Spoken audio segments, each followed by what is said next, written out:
yang malam ini kita kaitkan dari surat Al-Asr itu, surat yang ke-103. Tadi satu adalah dikaitkan dengan hadis Nabi. Hadis Nabi ada dua yang kita angkat. Satu, qala Rasulullah sallallahu alaihi wasallam, ni'matani maqbunun fihima katsirun minan nas as-siha wal faragh. Dua kenikmatan yang banyak manusia lupa lalai darinya, nikmat sehat dan nikmat sempat. Ya. Kemudian dikaitkan yang kedua, saya tidak uraikan, saya sebutkan saja. Yang kedua adalah hadis Nabi yang kita sudah viral banget, ya. Tapi susunannya sebetulnya tidak seperti yang viral itu. Itu hanya untuk memudahkan memahami. Perhatikan 5 perkara sebelum datangnya 5 perkara. Sehatmu sebelum sakitmu. Sempatmu sebelum sempitmu. Ya. Yang namanya kematian itu tidak peduli. Lagi sehat, lagi sakit, mati ya mati aja. Makanya orang yang takut mati, mati.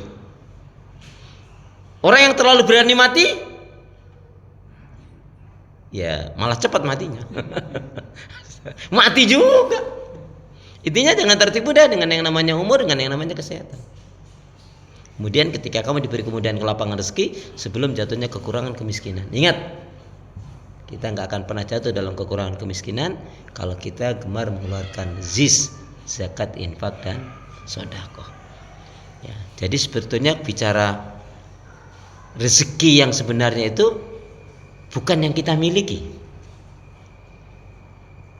Punya rumah, punya kendaraan, punya apa? Kontrakan, punya sawah, ladang, bengkel, uang bertumpuk-tumpuk.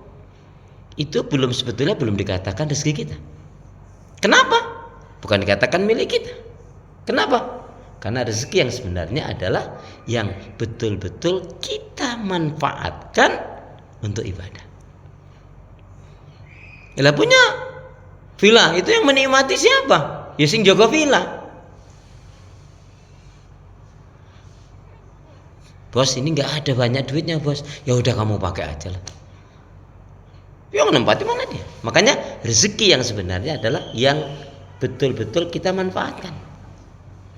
Nah kalau enggak bertumpuk-tumpuk duit nggak ada manfaatkan atau apa? Nah manfaatkan itu untuk ibadah. Ya. Kemudian mudamu sebelum tuamu. Pada akhirnya tua. Coba dengan ingat, saya yakin ini. Para jamaah ini yakin saya 25 tahun yang lalu pasti larinya kenceng-kenceng ini. 25 tahun yang lalu. Ya kalau sekarang ya waktu panas ya kepanasan, waktu hujan ya kehujanan. Masya Allah.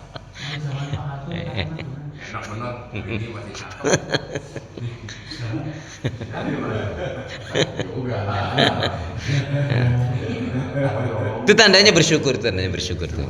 Alhamdulillah. Kemudian yang kelima apa? Hidupmu sebelum matimu. Itu kaitannya waktu satu tadi yang dikaitkan Nabi mengingatkan betul dua kenikmatan yang banyak manusia lupa lalai darinya, nikmat sehat dan nikmat sempat. Dan yang nggak bisa kembali itu ya waktu. Udah deh.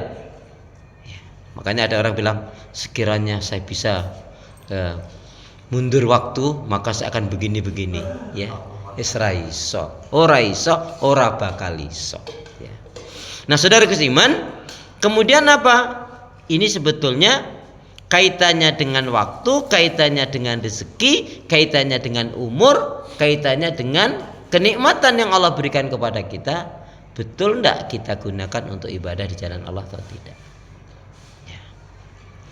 Kemudian yang kedua adalah ilal ladzina amanu. Nah, iman di sini ya. Saya ingin ingatkan, bicara iman yang benar, masih ingat? Iman yang benar yang bagaimana? Nah, Allah berfirman dalam surat Al-An'am, a'udzubillahi minasyaitonirrajim, alladzina amanu wa lam yalbisu imanahum bidzulmin ulaika lahumul amnu wa hum muhtadun. Orang yang beriman dengan benar itu adalah yang tidak akan mencampur adukan keimanannya dengan kezaliman. Penjelasannya maksudnya iman yang benar adalah terbebas dari 3 unsur: kesyirikan, kemunafikan, dan kekufuran. Jadi ngomong iman itu yang paling gampang gimana? Ya, iman yang benar itu adalah yang innama kana qaulal mu'minina idza du'u ila Allah wa rasul yaqumu bainahum ayaqulu sami'na wa ata'na. Jadi iman ya, iman yang benar dikaitkan satu dengan beribadah kepada Allah, mentauhidkannya dan tidak mensekutukannya. Yang kata Rasulullah, "U'budullah wahda wa la tusyriku billahi syai'an." Beribadah kepada Allah, mengisahkan mentauhidkannya dan tidak melakukan kesyirikan. Di surat Al-An'am tadi, iman yang benar adalah yang terbebas dari unsur kesyirikan, kemunafikan dan kekafiran. Kemudian untuk mengetahui iman kita itu benar atau enggak, lihat saja bagaimana kita mensikapi dalam kehidupan ini terhadap perintah Allah, larangan Allah, peringatan Allah, dan kisah-kisah yang ada dalam Al-Quran itu gimana. Kita lihat dikaitkan dengan surat An-Nur, surat 24-51. Surat An-Nur, Quran saya surat yang ke-24. Sama ya, yaitu pada ayat yang ke-51. A'udzubillahi minasyaitonirrajim. Innama kana qaulal mu'minina idza du'u ilallah wa rasul liyaqumu bainahum ayaqulu sami'na wa ata'na. Monggo, siapa nak kasih baca? Pak Jaya boleh? Belum ya? Pak Sudi baru mau ambil ya. Oh belum, siap juga. Sesungguhnya jawaban orang yang beriman itu apabila Allah dan Rasulnya memerintahkan, kalau bentuknya perintah dia kerjakan, kalau bentuknya larangan dia tinggalkan, kalau bentuknya peringatan dia betul-betul perhatikan, kalau dia bentuknya kisah, berita dia perhatikan.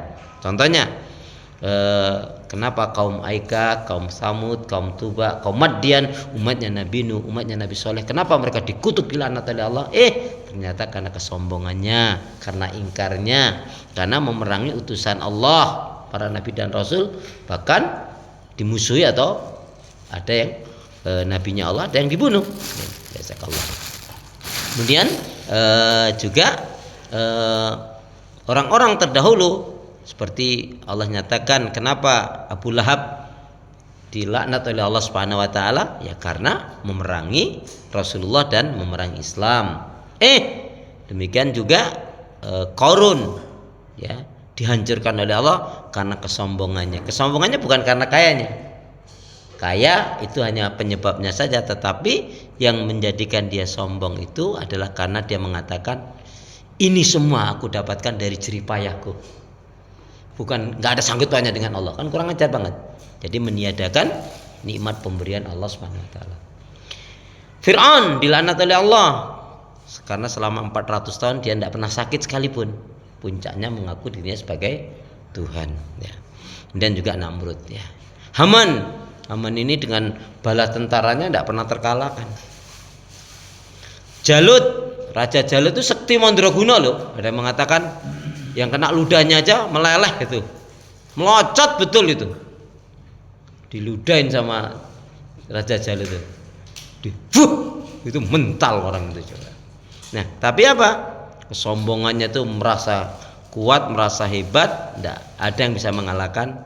Kemudian Allah Subhanahu wa taala tunjukkan dengan seorang pemuda, yaitu rajanya sih yang bernama Tolut, dan di dalamnya pasukan itu ada Nabi Daud.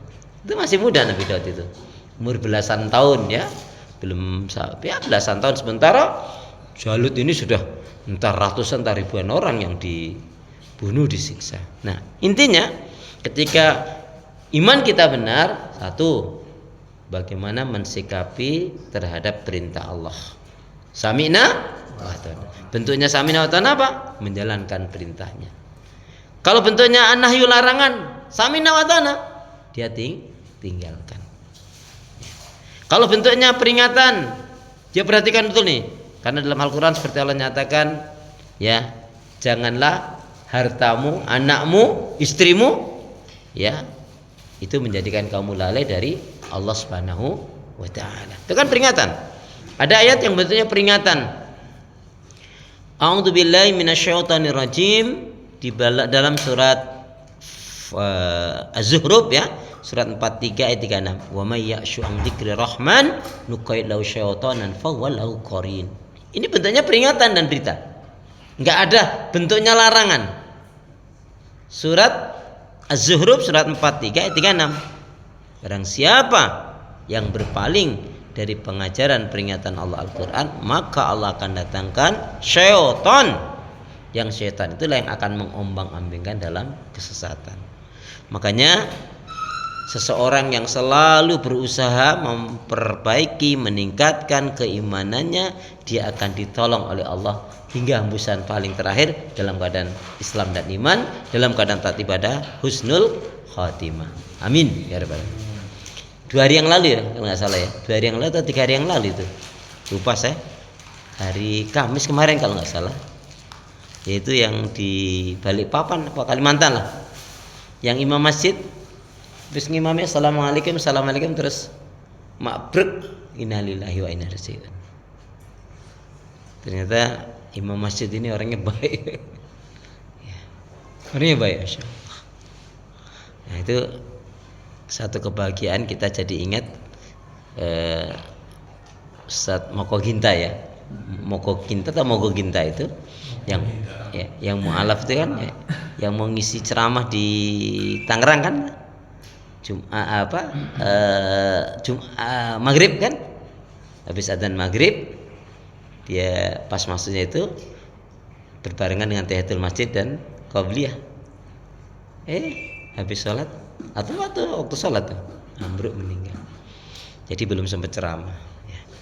Tapi intinya memang kematian itu ya terus menerus lah mengejar-ngejar kita. Bahkan datangnya kematian lebih cepat dari yang kita perkirakan. Ya. Makanya maaf, poinnya di sini. Ketika kita menganggap kematian itu adalah sesuatu yang luar biasa, maka kita nggak akan main-main menyiapkannya itu. Tapi kalau kita nggak biasa aja gimana? Bagaimanapun kita sering terkejut, walaupun sudah sering banyak yang meninggal. Tapi ketika ada yang meninggal, kita terkejut. Siapa yang betul itu? Oh, itu sahib ana itu. Masya Allah. Ya. Saya dapat cerita kapan ya? Ada beberapa waktu lalu, Insya Allah. Jadi suaminya itu habis sholat subuh. Kalau nggak salah ceritanya gitu ya, lupa saya. Lupa ingat. Jadi habis sholat subuh mau berangkat kerja tuh kok nggak biasanya diberikan ini aku mau berangkat ya, ntar kalau kamu perlu apa-apa ini nomor rekeningku, ini ATM ku ya. Suami istrinya cuman tumben kamu apa bilang gitu, nggak boleh bilang gitu. Oh iya deh, astagfirullah. Ya makasih. Istrinya ke dapur. Suaminya duduk masih duduk di sofanya itu. Istrinya keluar sudah innalillahi. Ya, jadi kan yang punya nomor sebaiknya istrinya ngerti. Dia nggak ngerti repot ngurusin. Astagfirullahaladzim ya. Tapi jangan seperti yang di mana itu juga, di Kalimantan atau mana itu, punya 11M atau 9M, saking sayang sama istrinya, semuanya rekening semuanya atas nama istrinya. Nggak taunya ya dia selingkuh, udah suaminya nggak punya apa-apa. Naudzubillah min dzalik. Ya, kenyataan kehidupan begitu ya. Ilal ladzina amanu, tadi bicara imannya. Ya. Kemudian sekali lagi saya ulangi, bicara iman yang benar selalu dikaitkan satu, bagaimana sikap kita terhadap an-nahyu, al-amr, perintah Allah. Perintah berarti sami'na wa ta'na, dibuktikan dengan menjalankannya. An-nahyu, iman itu dibuktikan dengan ketika ada larangan.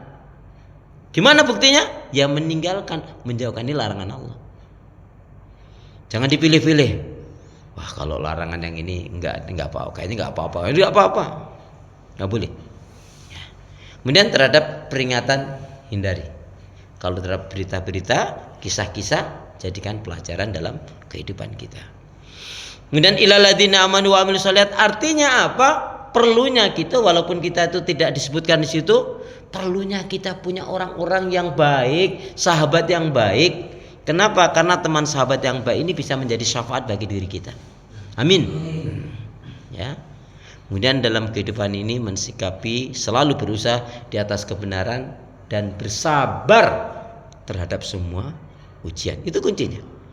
Makanya dengan selalu memperhatikan waktu itu kaitannya ya dengan ilmu, ya dengan kesehatan, dengan kesempatan, dengan rezeki, semuanya yang dikaitkan dengan 5 hal tadi, maka pastikan syukuri, gunakan untuk ibadah kepada Allah.